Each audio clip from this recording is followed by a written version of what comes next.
Et bonjour à tous et bienvenue dans cette nouvelle vidéo. Aujourd'hui, grâce à Konami que je remercie, nous allons pouvoir passer en revue quelques spoilers de cartes qui sortira dans la Rage des Abysses, extension qui sera présente dans vos magasins préférés dès le 10 octobre 2024. Aujourd'hui, j'ai plusieurs petits spoilers, à savoir deux archétypes, un que vous aimez sans nul doute, les 6 samouraïs, et le deuxième qui sera les gobelins motards avec 2-3 cartes qu'on aura à présenter. Je vais présenter bien sûr les raretés, les effets, les textes officiels ainsi que les noms. N'hésitez pas à rester d'ailleurs jusqu'au bout puisque j'aurai à vous présenter peut-être l'une des cartes les plus recherchées et attendues de cette extension, la Rage des Abysses. Donc je vous attends nombreux jusqu'à la fin. Et bien sûr, si cette vidéo vous plaît, n'oubliez pas le petit like, l'abonnement et de me dire dans l'espace commentaire si l'une de ces cartes que l'on va analyser dans cette vidéo vous plaît, vous tente. N'hésitez pas à me dire tout ça dans l'espace commentaire et nous sommes donc partis pour l'analyse de ces cartes. Les amis, tout d'abord, nous allons commencer avec l'archétype 6 samouraïs, bel et bien présent dans cette extension La Rage des Abysses, avec quelques petits supports annoncés par Konami, des promesses, en tout cas, toujours plus d'invocations spéciales pour cet archétype qui, je le rappelle, a pour procédure d'invoquer spécialement autant de monstres 6 samouraïs que possible, avec certains qui ont des effets si l'on contrôle aucun monstre, ils vont pouvoir s'invoquer spécialement, et d'autres, si l'on contrôle un 6 samouraï de noms différents, va pouvoir les invoquer spécialement, ce qui mène lieu à des invocations synchro, des invocations Xyz et d'autres mécaniques que l'on connaît des 6 samouraïs, avec parfois des negate magie piège, des negate monstres, des destructions et surtout de l'auto-protection de ces 6 samouraïs.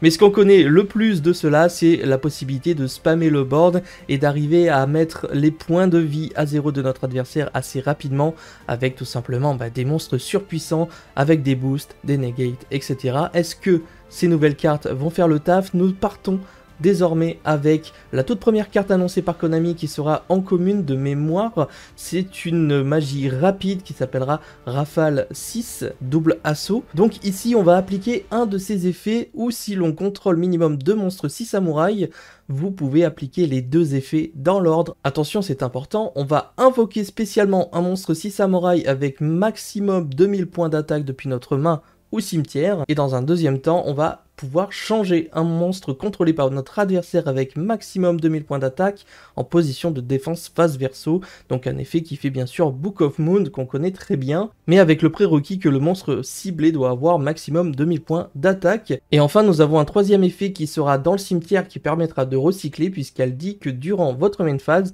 vous pouvez bannir cette carte depuis votre cimetière puis cibler un monstre 6 samouraï dans votre cimetière, ajoutez-le à votre main et on ne peut utiliser qu'un effet de Rafale 6 double assaut une fois par tour et uniquement le tour. Donc ici c'est une carte magie rapide qui va peut-être forcer quelques interruptions, avec évidemment la possibilité encore une fois de faire une invocation spéciale et de la main et ou du cimetière, etc. De pouvoir avoir une sorte de défense avec ce fameux Book of Moon, et en plus une carte qui va pouvoir se bannir pour recycler d'autres cartes 6 samouraïs pour pouvoir refaire des combos derrière. Je la trouve vraiment très sympathique, n'hésitez pas à me dire ce que vous en pensez et on passe tout de suite à la seconde carte. La seconde carte proposée par Konami ici, ce sera le moine anarchiste des 6 samouraïs, et vous verrez qu'avec le second monstre 6 samouraïs que j'ai à vous présenter, il y a une énorme similitude au niveau de ses premiers effets. Ici c'est un guerrier synthoniseur 3 étoiles d'attribut ténèbres, et si l'on contrôle un monstre 6 samouraï, celui-ci exclu, on va pouvoir invoquer spécialement cette carte depuis notre main.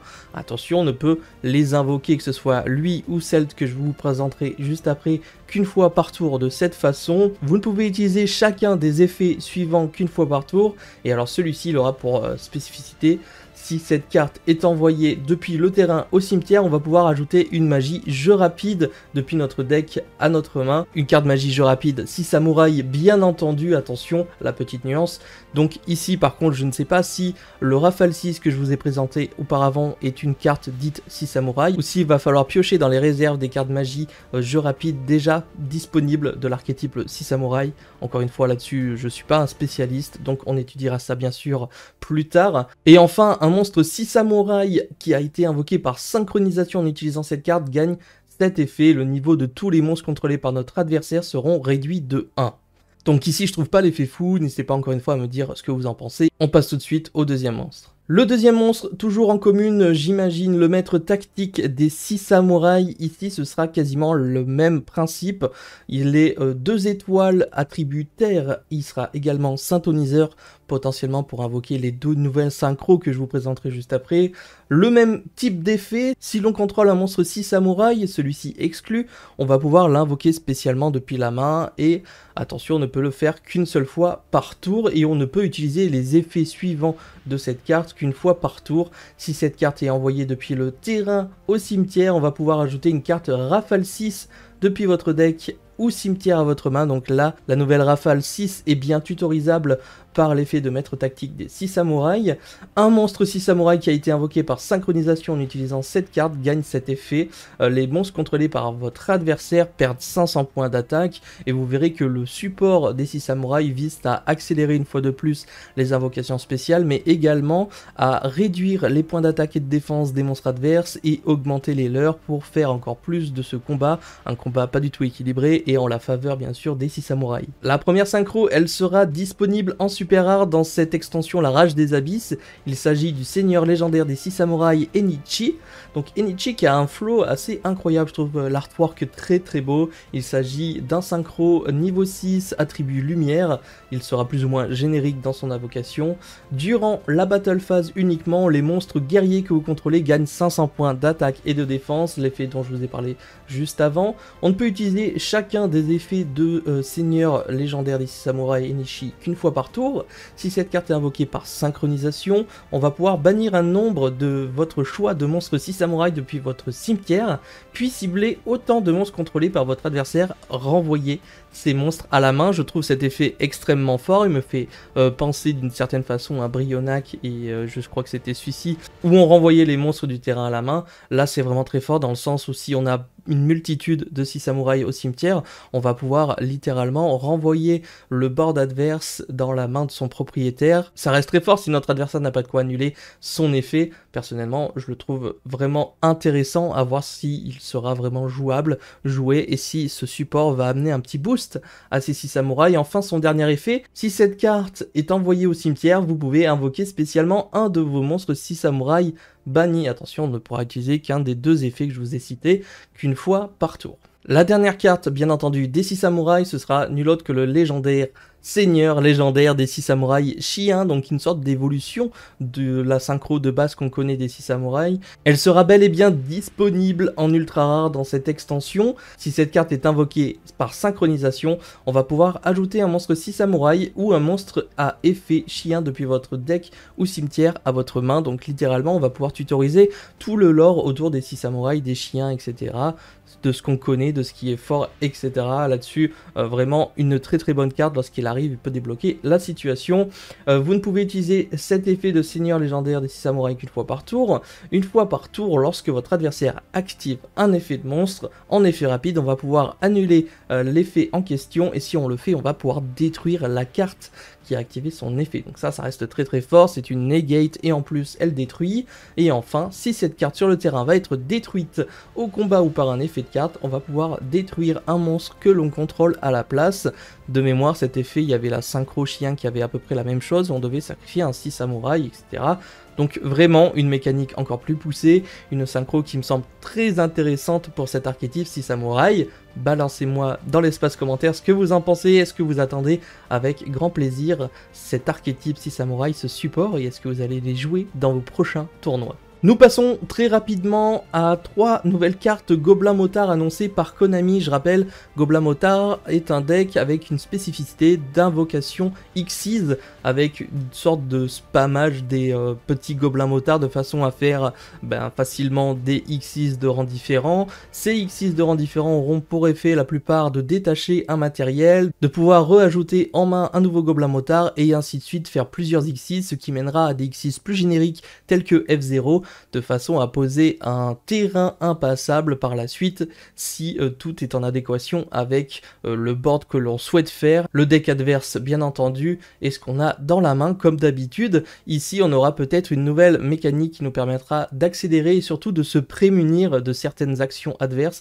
pour faciliter le plaçage de ce terrain de Gobelin Motard, avec la toute première carte qui sera disponible normalement en commune, le Gobelin Motard déchaîné. Ici c'est un monstre à 6 étoiles, mais qui dit que si vous ne contrôlez aucun monstre, ou si tous les monstres que vous contrôlez sont des monstres gobelins, on va pouvoir invoquer normalement cette carte sans sacrifice. On ne peut utiliser les effets suivants de Gobelin Motard déchaîné qu'une fois par tour. Si cette carte est invoquée normalement ou spécialement, vous pouvez invoquer spécialement un monstre gobelin de max niveau 4 depuis votre deck, et ça reste très fort quand on connaît un petit peu la mécanique.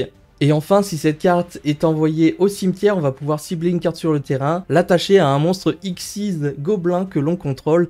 Ça reste fort quand on sait que les gobelins aussi récupèrent les monstres et les cartes adverses pour se les attacher. Ça reste une très bonne mécanique et assez simple à réaliser en fin de compte. La deuxième carte me semble très intéressante pour les decks de Gobelin Motard. Elle s'appellera Évasion fracassante des Gobelins Motards, une nouvelle magie jeu rapide qui va permettre justement de se prémunir de certaines actions selon moi de notre adversaire. On va pouvoir sacrifier un monstre en effet rapide et invoquer spécialement un monstre gobelin depuis notre deck, mais il ne peut pas attaquer ce tour. Lorsqu'un monstre déclare une attaque, vous pouvez bannir cette carte depuis votre cimetière et détacher un nombre de votre choix de matériel monstre X6 gobelin que vous contrôlez. Jusqu'à la fin de ce tour, tous les monstres actuellement contrôlés par votre adversaire perdent 1000 points d'attaque pour chaque matériel détaché. Alors ce second effet est très intéressant dans le sens où on va pouvoir faire lorsque notre adversaire essaye de passer notre terrain, mais je trouve le premier effet très intéressant dans le sens où on connaît les Gobelins Motards comme la mécanique de faire détacher des matériels aux monstres Xyz, et si on prend par exemple une infini éphémère ou un illusionniste d'effet sur cet Xyz, eh bien on va tout simplement pouvoir chaîner l'évasion fracassante, sacrifier ce Xyz et faire en sorte que les deux effets passent, et celui de la magie et celui du monstre Xyz qui a été sacrifié. Comme ça, on se prémunit d'une negate côté adverse et on continue en fait à développer notre jeu et à faire notre terrain pour que notre adversaire n'ait plus rien à faire derrière. Je la trouve intéressante, à savoir si réellement oui ou non elle rentrera dans le deck Gobelin Motard. Personnellement, je la trouve cool pour l'archétype. La troisième carte Gobelin Motard et la dernière, ce sera la crise fracassante des Gobelins Motards, une piège qui me semble peut-être un peu plus lente, bien entendu, comme tous les pièges en règle générale des archétypes. Ici, nous avons une piège continue qui dit que vous pouvez cibler un monstre gobelin que vous contrôlez et un monstre contrôlé par votre adversaire, ou cibler un monstre gobelin dans votre cimetière et un monstre dans le cimetière de votre adversaire. Bannissez les deux monstres. Ici, c'est surtout pour essayer d'empêcher notre adversaire de faire quelque chose avec son cimetière, ou se prémunir encore une fois d'une action concernant nos gobelins dans les cimetières. Deuxième effet, vous pouvez envoyer cette carte face recto depuis la zone magie piège au cimetière, puis cibler 5 de vos monstres gobelins bannis de noms différents, invoquez-les spécialement. Donc ici c'est intéressant dans le sens où en fait on va chercher à bannir quand même nos gobelins de façon à pouvoir les réinvoquer avec le second effet de la piège, et réinvoquer 5 Gobelins Motards si on a notre terrain vide dans un tour 3, ça peut être très intéressant. La carte semble être forte, mais je ne sais pas réellement si elle sera jouée. Encore une fois, je vous attends les joueurs Gobelins Motards dans l'espace commentaire pour me dire si oui ou non ces cartes vont changer quelque chose dans le deck Gobelins Motards. Les amis, la dernière carte que j'ai à vous présenter aujourd'hui est sûrement l'une des plus intéressantes de ce set que l'on attend tous. C'est le second Melcharmy Fuvalos. Donc Fuvalos, il est vraiment très beau. Il est bête ailé niveau 4 attribut vent bien entendu. Et à l'instar de Purulia, aura un effet un peu plus différent bien entendu, mais qui s'adaptera mieux à ce que les decks proposent aujourd'hui. Et surtout, selon moi, une plus grande menace. Quand Purulia faisait piocher 1 lorsque notre adversaire invoquait normalement une carte ou invoquait spécialement depuis la main, l'adversaire pouvait jouer autour en se disant voilà, je fais un petit board, j'évite de normes, je vais spé des trucs, machin. Voilà, on pouvait à la limite faire piocher 1 ou 2, c'était assez facile. Ici, vous allez voir que son effet est quand même beaucoup plus dévastateur lorsqu'elle se résout. Comme Purulia, donc ici c'est si vous ne contrôlez aucune carte en effet rapide, on va pouvoir défausser cette carte et appliquer ses effets ce tour. Premier effet bien entendu, chaque fois que votre adversaire invoque spécialement un ou plusieurs monstres depuis le deck et ou extra deck, piochez immédiatement une carte. Donc ici bien entendu ça restreint énormément les possibilités adverses lorsqu'on sait que des decks comme Snake Eyes, comme d'autres tels que les Tempai qui vont jouer énormément autour de l'extra deck, des synchros et tout ça, ça restreint parce qu'en fin de compte, on va devoir se limiter, même concernant Yubel, on va éviter de faire les fusions, on va éviter de faire des Xyz, on va essayer de faire autre chose. On va devoir presque mettre de côté l'extra deck à chaque fois et ça reste inquiétant à voir s'il y a des decks qui outrepassent ces principes-là et qui arrivent à faire des boards impassables là-dessus. Ça va peut-être réveiller pas mal de petits decks plus faciles à jouer. Et du coup, le même effet que Purulia derrière, c'est qu'une fois durant cette end phase, si le nombre de cartes de votre main est supérieur au nombre de cartes contrôlées par votre adversaire plus 6, vous devez mélanger au hasard un nombre de cartes depuis votre main dans le deck afin que le nombre de votre main soit égal au nombre contrôlé par votre adversaire. Ici, on n'invente rien, c'est exactement le même effet que Purulia. Et attention, le petit texte suivant, qui est propre à Purulia également, le tour où vous activez cette carte, vous ne pouvez activer qu'un autre effet de monstre Mulcharmy. Donc ici, tout simplement, on nous explique que soit on a la possibilité d'utiliser deux effets de Fuvalos pour piocher 2 à chaque invocation spéciale, soit de combiner tout simplement le Fuvalos et le Mulcharmy pour empêcher littéralement que l'adversaire ait d'accès simple pour créer quelque chose en fin de compte, parce que s'il invoque normalement on va piocher 1, s'il invoque spécialement de la main on va piocher 1, s'il invoque spécialement du deck on pioche 1, et enfin s'il invoque de l'extra deck on pioche 1, donc littéralement il ne reste plus beaucoup de possibilités à notre adversaire pour éviter que l'on pioche, et le fait de combiner les deux me semble assez dévastateur. À voir si on va réellement jouer les deux dans nos decks, car ça prend de la place. N'hésitez pas encore une fois à me dire dans l'espace commentaire ce que vous pensez de cette carte. Personnellement, je la trouve incroyable, et évidemment, je vous donne rendez-vous pour l'avant-première où on va essayer de piocher cette petite carte et de voir ce qu'il y a de plus dans cette extension. Bien entendu, n'hésitez pas non plus à aller regarder la vidéo des copains qui vous présentent d'autres thèmes reveal si vous êtes plus ciré de mur, etc. Je crois qu'il y a d'autres thème reveal très sympa également à aller regarder avant de voir les avant-premières. Sinon, bien entendu, encore une fois merci à Konami, et on se retrouve prochainement pour cette ouverture de la Rage des Abysses. C'était Yamiro, ciao les potes.